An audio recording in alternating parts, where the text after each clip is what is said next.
Good. I'm glad. 10 out of 10. Happy. I would wish to have such amazing volume as you have, sir. Oh, thank you. You can Thank dare you. to dream. All right, welcome to Practical Shooting After Dark. We're here to talk about shooting. On deck tonight, Mr. Park Hello. and Mr. Hopkins. Hi. Oh, this is amazing. Well, I hope we have a bang up podcast tonight. Aren't they all? Aren't they? Well, no, they aren't all. Not really. Definitely but maybe this one will be. All right, Hopkins, go first, man. You got something fun to talk about, don't you? So yeah, I wanted to talk about me being an area director, right? So Yeah. I got nominated by Sherwin to take over the Area 3 director spot before my term starts on January 1st to fill the role of the vacant spot that Sherwin left because he is now USPSA president. Okay. So I wanted to kind of talk about my experience at the first board meeting. Minutes are out now, so I can freely talk about what's in those minutes. I don't know if you guys have seen them or read them or anything like that. I have not. You have not? Okay. Well, first, let me stay. We started this meeting at 6 p.m. and we're done at 10:30. So the meeting lasted 4.5 hours. Is that normal? Do you know? They said it's not normal. Okay. They said about 2 to 3 hours for meetings. So it was kind of like an introduction by fire, I guess, right? Okay. So they had some topics. We, of course, they appointed me to the position for, I guess they waived notice because they didn't give enough notice to the membership first. It's kind of like a formality thing that if you don't give 10 days notice of meetings and the agenda, you have to waive notice per the bylaws. So they did that. Then they discussed, and Sherwin appointed me Area 3 director and requested the board to confirm it, I guess, or agree with it. Everybody voted yes, and there was no nays or anything like that. So then we went into the director reports. Gary Nash gave a report on the financials. Very interesting. They do a monthly summary of the current month versus the budget. So you got to see all the detailed information on that. It's more detailed than the org puts out in the 1 year financial statement that usually comes out around April, May, or June, I think, from the previous year. So got to see all the current places money are spent on the org and everything, and all the So it's income. like a profit and loss kind of. It was exactly that, a P&L Okay. statement. Yeah. Okay. That's the easiest way to explain it. There's a P&L statement, and it just compared the actual month versus what was budgeted that month. Okay. Also got to see the activity fees, so the revenue and the expenses both for the org, and compare what they thought it would be to what it actually was. That lasted well over an hour. We went through that pretty detailed. Board members got to ask questions back and forth with Gary, and he had answers for everything. I thought it was very professional, like he knew what he was doing, so it was good. Then I believe we had Troy give a report, Jake give a report, and Rick give a report. So they all kind of talked about their specific stuff. Jake talked about the member meetings that are going to happen at Nationals. One member meeting the first night of the PCC and Carry Optics Nationals at 7 p.m. the first night of that match. I think it's the 16th. And then there's another member meeting the first night of the Race Gun Nationals, same time. So both first nights. Members can submit questions to either their area director or president. You can go through the website and find that. Or you can look in the Downrange newsletter. So we've got some interesting questions so far, is all I can say on that. Interesting. Okay. Yeah. Well, but there'll probably be like 15 people at these meetings, right? There's not very many. I think the most they've ever had was 20, and like 6 of those were board members and like USPSA staff or something. It's not very many. I think they're going to provide a little food there or something. It's all detailed in the Downrange newsletter. You don't even have to be there. They're going to live stream them. So they're going to live stream the member meeting so everybody has a chance to watch it and ask questions. I think it'll be easiest if you submit questions ahead of time so they can kind of like combine them and see the gist of what everybody's asking or anything like that. Sure. Went over some new rulings that are going to come out. So we talked about those and kind of what Troy's been up to and all the RO seminars and kind of where he's been at. Rick gave a presentation and talked about current member numbers and all the IT stuff that's going on. They got a really good website where they have a bunch of info they can provide at pretty quick notice also. So they can give like up-to-date member numbers and a bunch of different stats. Like you can see how many matches after like a person has been DQ'd they shot, if they've not shot again or something like that. It's kind of interesting stat. I don't know why they came up with that one or why they shared that one, but it was neat. Just need to look at. I don't know what it tells you. Then we went into executive session, right? Everybody loves that. Mm-hmm. Can you say how long you were in that for? Oh, 2 hours, I think. Of the Okay. 4-hour meetings, that was half of it. Yeah. Okay. Yeah, And the other director reports are pretty quick. Nothing like the Gary's report. Like he went over line by line on the P&L statement, so he went pretty detailed into it.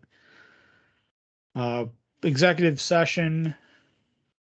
Basically, I got to be careful here because we can't talk about You it. probably shouldn't talk about it at all.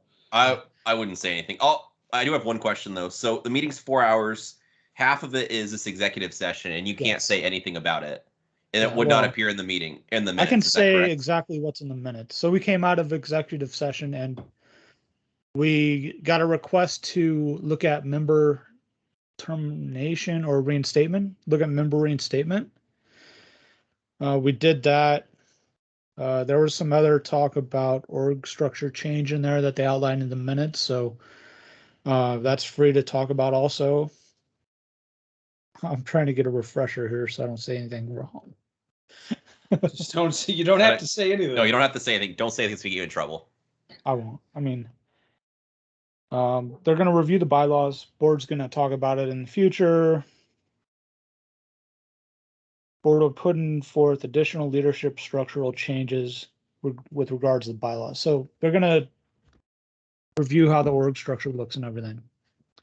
Looks like with bylaw changes and something about a president and an elected president and CEO and separating those two positions. So all that's talked about in the minutes. So I shouldn't get in any trouble talking about any of that. Okay. Then as soon as we got out of that, we adjourned the meeting at 4 hours and 40 minutes to be exact. Oh, baby. Okay. Fuck. Yeah, that's about it. Well, that sounds horrifying, Matt. We got another meeting tomorrow. I don't know when this will come out, but we'll probably already have the meeting and be working on confirming the minutes at that point so we can release them to the members. So you're having a meeting about your meeting? Yeah. Okay. Yeah, this is another meeting To discuss the first meeting. Discuss some of the topics in the first meeting. Looks like we're going to go over a member suspension, and then we're going to talk about org structure change, popper calibration, and there's something else I'm not sure. Oh, special election. Yeah, so those are the 4 topics on the next election or the next meeting. That's probably already going to happen when this comes out. So, well, I can't wait, Matt. Yeah. Did I bore you enough already? We'll be eagerly awaiting these minutes. I'm sure you will be. Joel, what would you like to talk about, sir? I'm going to plug someone else's podcast for a minute. It's not even making me money. I want to talk about the Hunters HD Gold podcast. For people not familiar with Brian Connolly, well, I think anybody that has social media, everybody probably knows who Brian is. But Brian travels around the country, his van full of like merchandise, glasses, and guns. He sets up at matches, demos glasses out. People can try. He's at the Wisconsin match. And while he's at matches, he sometimes does interviews for his podcast. Brian is quite fantastic at asking very direct questions and good follow-up questions. So if someone tries to give a really, generic or vague answer, he definitely follows up with specific questions, tell me more. There are a few noteworthy interviews I definitely recommend people should listen to. Jake Martins, Troy McManus, and Sherwin Greenfield. The reason I mention those three specifically is I don't think I've ever heard any of them interviewed anywhere else before. So I recommend listening to those three interviews very carefully because it can teach you a lot about where the sport is heading and how we got to where we are. So, oh, shit. The podcast is called Hunters HD Gold Behind the Lens. You can find it in any podcast app. I just use the Apple Podcast app, or there's a link on Brian's website. But people should listen to him. Isn't Mr. Joel Park going to be on there soon? We are. Yes, you are as well, Mr. Stager. Oh, that's true. But yeah, I was Brian on there interviewed us first both. also. Yes, Matt was on there also.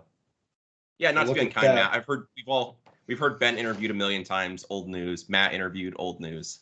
Yeah. Yeah. I think it's good. I actually listen to him quite a bit. He gets a wide variety of guests. So he had some people from an AK match. He had people from a multi-gun or three-gun like kind of spectrum. He's talked to like obviously USPSA guys like Troy and Jake and all them. He talked to Leif Kunkel also on there. So he talked to him and got kind of where Leif's head is at and what he kind of sees where the sport should go and everything. So he gets a wide variety of people. He talked to Kurt Grimes, a Steel Challenge person that's been shooting Steel Challenge for probably 30 years, I think, and does like custom painting. It was his newest episode. It's interesting to hear the history of Steel Challenge in that aspect. So that was good. Never heard that before. He talked to BJ Norris also. And BJ kind of explained why he doesn't shoot Steel Challenge anymore and kind of why he doesn't do that. So that's also a very interesting one. I like it. Yes, I've listened to that one also. I think I've listened to about all of them. Yeah. But that Joel Park episode, though, that's going to be the best one, right, Joel? I don't know. Hearing me interview's old news at this point. Yeah, We have pretty much talked about as much as we can. Yeah, I agree. It's pretty lame talking to Joel. If someone doesn't know what we're about at this point, It's, they haven't been watching. yeah, they're not paying attention, which is also fun. Well, so that was just a podcast plug? That's it. That's my topic. Yeah, people should listen. Like I said, listen to Brian's podcast. It's good. Well, I mean, like, let's cut to the chase. Being able to interview people well and ask good follow-up questions is essential. Because I've heard, let's say, hypothetically, I've heard somebody interviewed, and this person would be like, but back in my earlier training, I did this or something. And then you'd be like, oh, okay, what's the next? Question number 2 is, where did you grow up or something? And be like, well, I want to know more about the previous training that you already hinted at. And Brian's a very good interviewer to actually, tell me more about what happened. He's not just reading off a checklist. It's like 1, 2, 3, 4. Well, I thought his interviews with the USPSA guys were the best. Those were revealing, you might say. That's why I recommend people should listen to them. Oh, you son of a bitch, I knew it. How dare you? Well, all right. That Let's wasn't move very on. I think it's, spicy, Joel. yeah, that is a spicy topic, Joel. Sorry. A-hole. Just trying to be helpful and spread information, Knowledge is power. Something. All right, let's move on. I want to talk about training day I had with Mr. Kim and Mr. Pranka. Does that sound good? Sounds excellent. All right, so we set up some stages. Well, we had stages left up from the Wisconsin section match. I still actually do have a couple of them left up, a couple of my favorites. But we went out, we shot some stages and, whatever. That was fine. That was, just a good time. But when we actually started training, we wanted to do track the A zone because Pranka said that he's been shooting it a lot, but he's not sure that he understood it properly. So he wanted to shoot it with Kim and I to make sure that he understood it. And it was quite nice, shooting that drill with Mr. Kim because he had some variations that he's worked on and some other stuff. So that was very interesting. And I can see why his shooting on the move is so crispy and so nice because there's so much shooting on that drill. Bro, that drill is excellent. Do you care to share about the variations, or do we have to wait and see it on training group? No. I'm not sure that it'll be on training group. Like one variation he has it that has you move across. So if you don't know the drill, there's 2 barrel stacks and there's 4 targets, and basically the barrel stacks force you to move around, laterally. And the way it works is you have targets always appearing and disappearing because you're moving laterally, and the barrel stacks are kind of set up so that they get in the way. So you're forced to move to open up the targets, and then as you move, they go away. So it's a close range drill. Typically, you shoot it like 7 yards. So anyway, the variations that Kim had you transiting the distance across the barrels twice instead of just once. You know what I mean? So you'd shoot on one side, move all the way across, shoot on the other side, and then shoot your way back, or vice versa. That kind of stuff. And that made it way harder, like way harder. Oh, I bet. Yes. To make the last target on before you started going back the other way, the hardest. Yes, because you'd have like a fast movement across a relatively long distance and then a hard stop, and then it would make it hard to loosen up. So then what I found is shooting that drill a lot. Really what I noticed personally was that any tension I had in my shoulders, so like if I tried to really hammer a transition, kind of like, oh, I'm going to push hard to get onto this target, or if I felt the target was going away, or if I needed to move fast to open a target up. So typically the 4th target in the drill, like the last one, you might have some distance to cover before you get to it. And if I would push hard to make that distance, then I would tense up and I'd fuck up the transition. You know what I mean? So I found that staying loose was both the fastest way to shoot this and the easiest. But it was very, very challenging to shoot this drill moving quickly with my shoulders loose. Ben, shoot me straight. Even at your Deathstalker level, I imagine it's game over at any skill level if you start looking at your sight and you're like not finding a specific spot on the target. And I could see if you're like pushing and really trying to cover a lot of ground fast, it would be tough to laser in on the targets. Is that fair? Yeah, I mean, you can't shoot this drill really super fast staring at your sights the whole time. I just don't see a way to do it. So yeah, super punishing if you don't pick a precise spot on the target. That's correct. Man, that sounds like a good day. Was a good day. Guys, that's all I really had.